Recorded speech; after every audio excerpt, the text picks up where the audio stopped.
मोहसिन नकवी साहब से test team के कप्तान शान मसूद की मुलाकात हुई और फिर कोच अजहर महमूद ने मुलाकात की, उनके साथ एक सेशन हुआ, गुफ्तगू हुई। उसमें मोहसिन नकवी ने जनूबी अफ्रीका के खिलाफ सीरीज़ के लिए कप्तान और कोच को फ्री हैंड दिया है और उन्होंने ये भी कहा कि पूरी सपोर्ट आपके साथ है। क्या कहेंगे इस बारे में? देखिए, एक टफ सीरीज आ रही है 12 अक्टूबर से 2 टेस्ट मैचेस की।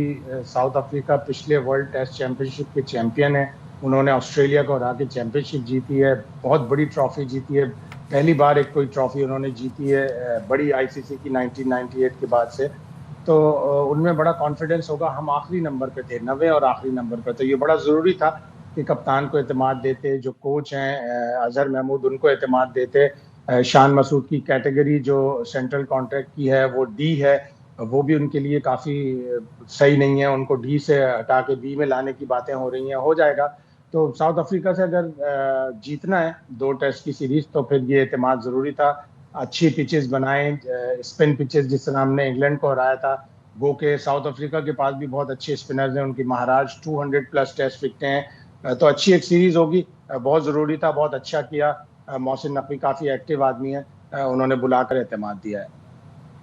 अच्छा तौसीफ साहब, वैसे मैं ये जानना चाह रही हूँ आप कितने एक्साइटेड हैं मुमकिन है जो पॉसिबिलिटी है पाकिस्तान इंडिया के फाइनल की? How much excited are you?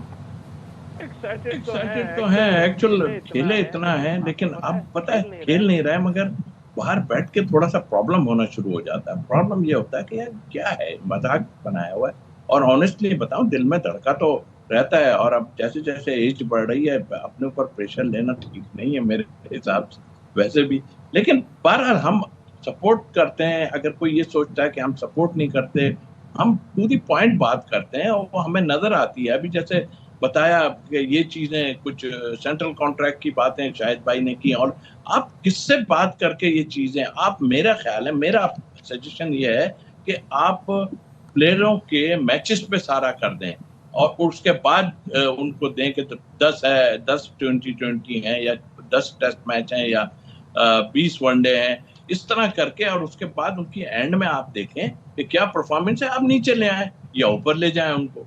तो मेरा ख्याल है कि इस तरह का कुछ बनाया किसी के कहने से उसको, वो शान मसूद जाहिर है टीम का कप्तान है, आप उसको कहाँ, और जिसने, शादाब ने, जिसको अभी पता ही नहीं है कि फिट है नहीं, क्या नाम है, फिटनेस के टेस्ट के ऊपर जो है नोमान अली को कह दिया कि फिटनेस टेस्ट देखेंगे उसके बाद। तो ये तो अभी खेला भी नहीं है, उसको बी ग्रेड दे दिया। क्या वजूहत है?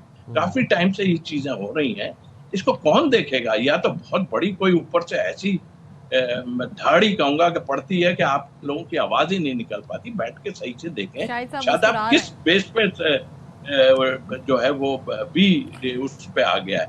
तो आप ये चीजें देखें। शान मसूद सीनियर है और हम ये नहीं कहते फिर ये बना देना क्राइटेरिया, जो मैं कह रहा हूँ वो क्राइटेरिया कुछ इस तरह का बना दें। लेकिन आप अगर इधर उधर की सुन के या किसी को बिठा के करेंगे तो आई थिंक जाती है। वैसे शाहिद भाई, अब हमारे 2 और भी बड़े अच्छे खिलाड़ी हैं, स्पिनर्स हैं टेस्ट के। मैं साजिद और नुमान की बात करूं, क्या वजह है कि उनको सेंट्रल कॉन्ट्रैक्ट में नहीं शामिल किया जा रहा? उनको भी तो बड़े अच्छे से यूटिलाइज कर सकते हैं हम।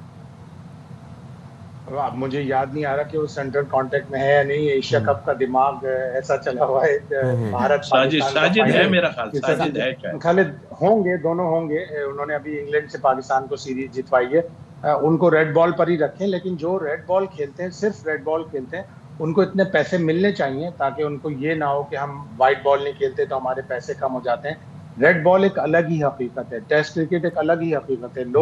ज़्यादातर लोग मानते हैं कि वही रियल क्रिकेट है। उसी क्रिकेट में हम, अगर हमारे बहुत से प्लेयर उनको कन्फाइन किया हुआ है हमने, तो उनको अच्छे पैसे दें। साजिद और नुमान हमारे मैच विनर हैं, उनको भी कॉन्ट्रैक्ट में इतनी तरक्की मिलनी चाहिए जितनी दूसरे प्लेयरों को मिलती है। एक यार्ड स्टिक होता है, लेकिन जब भी सेंट्रल कॉन्ट्रैक्ट अनाउंस होते हैं 2-3 लोगों के लिए हमेशा बात की जाती है कि इसके साथ ज्यादती हो गई, इसके साथ ज्यादती हो गई। शान मसूद को पिछले साल भी जब कॉन्ट्रैक्ट दिया था तो ये शर्त लगाई गई थी कि अगर वो कप्तान रहेंगे तो वो बी में रहेंगे, नहीं रहेंगे तो बी में भी नहीं रहेंगे। फिर उन्हें एकदम से डी ग्रेड में वो कर दी तनज़्ज़ुली। वो काफ़ी इंसल्टिंग था, इसलिए कि एक आपका कप्तान है, वो उसने अच्छी कारकर्दगी दिखाई है। ठीक है, पाकिस्तान की टीम 90 नंबर पर आई, लेकिन वो एक अच्छा क्रिकेटर है, समझ बूझ वाला क्रिकेटर है, लड़कों को लेके साथ चलता है। तो उसके साथ अब मुलाकात की है नकवी साहब ने, तो यकीनन उसको सेंट्रल कॉन्ट्रैक्ट में भी तरक्की मिलेगी। और जो रेड बॉल खेलते हैं उनके साथ अलग से एक कॉन्ट्रैक्ट होना चाहिए उनको, ताकि फख्र महसूस करें वो कि हम रेड बॉल क्रिकेट पाकिस्तान के लिए खेल रहे हैं। शाहिद भाई, जी जी जी, शाहिद भाई परफॉर्मेंस बेस कर देना। आप क्या किस तरह बनाएंगे आप? परफॉर्मेंस बेस होते हैं, परफॉर्मेंस बेस होते हैं, परफॉर्मेंस की बुनियाद पर तरक्की और तनाज़ुल होती है, लेकिन अक्सर क्वेश्चन मार्क, सवालिया निशान रह जाता है।